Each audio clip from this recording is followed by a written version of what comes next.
All right, ready first. Welcome to podcast 9, where we're going to talk about transitions. This is the second podcast focused solely on field grade officers and how field grade officers contribute to the success of the Ready First Combat Team. So, at your level, when you think transitions, I want you to think the 3 U's. Understand the brigade, battalion, and company fight. Understand the science of our profession, and understand how to plan in depth. Let's go into them. First, brigade, battalion, and company fight.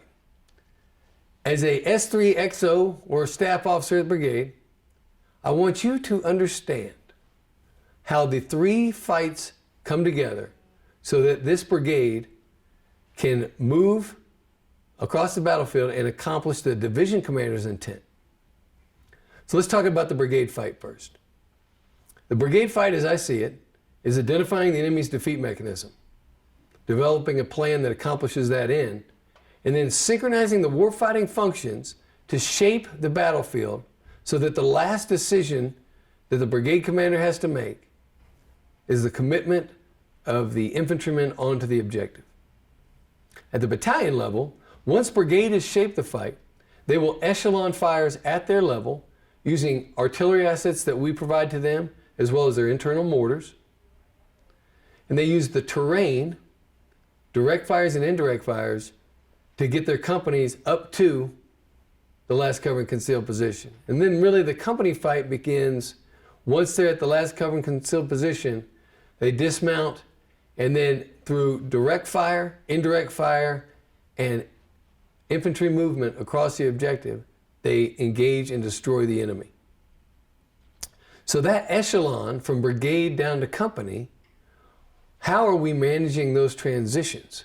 Because really, both here and here, between the brigade and battalion fight and the battalion and company fight, you need to understand what assets are required. So whether that's indirect fire, direct fire, logistics, or mission command, and where do they need to be to enable the success of that transition.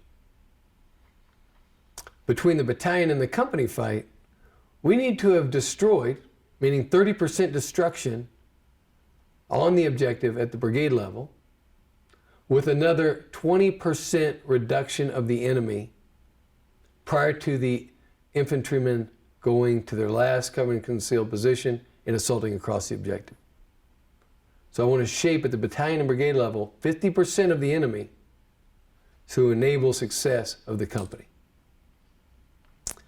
As a major, if you understand each echelon and the transition between, then you are going to be an effective field grade officer for both your battalion, the company under him, and the brigade combat team. Next, the science of our profession. In order to manage transitions, you need to understand everything that will be required to bring success to the organization.